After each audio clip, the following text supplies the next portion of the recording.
chug, chug. What's that sound?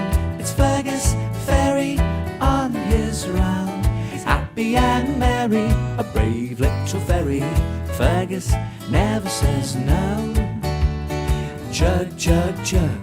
What's that sound? It's Fergus Ferry on his round. Fergus braves the storm. Chug, chug, chug. What's that sound? It's Fergus Ferry on his round. On Seaport Harbour every day, he ferries people on their way. At the wheel is Captain Joe. He shows Fergus where to go. The harbour is usually quiet and calm, but today Captain Joe scans the sky with alarm. Here's trouble. That looks like a storm. I wish I was home safe and warm. But luckily, this is our final round.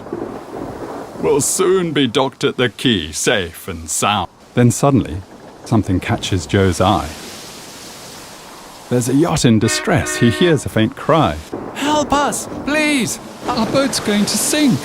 They're so scared, their faces turn pink. But the wind's too strong. Those waves look scary and Going close to those rocks will be hairy. He stays in the wheelhouse, shaking his head. I can't help. I'm going home to bed. Then Fergus decides to show Joe the way. Stop! Fergus! Do as I say! Whoosh, whoosh goes the wind. Sploosh, sploosh goes each way. Come on! We have lives to save! Chug, chug, chug. The yacht crew can't believe their eyes.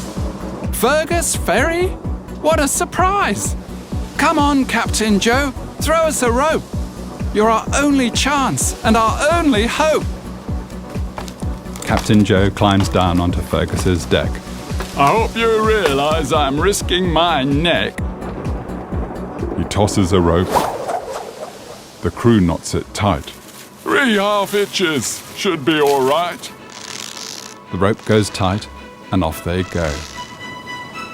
Chug, chug, chug with the yacht in tow. Fergus tugs with all his might until the rocks are out of sight. He tows the yacht all the way to the quay, where a crowd has gathered, keen to see. At the head of the crowd is Captain Joe's boss. He's nodding and grinning, not at all cross. Fergus draws close and docks near the crowd. Joe's boss makes a speech. The crowd cheers out loud. Great work, Captain Joe. That's a job well done.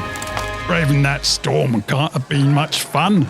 Joe puffs out his chest and stands up tall. It was nothing at all. The boss shakes Joe's hand and says to the crew, He's not only brave, he's modest, too. The people cheer. They all agree.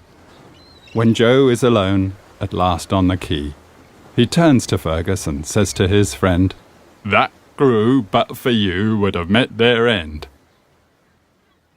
Then he takes off his hat and scratches his head, shrugs his shoulders, and goes home to bed.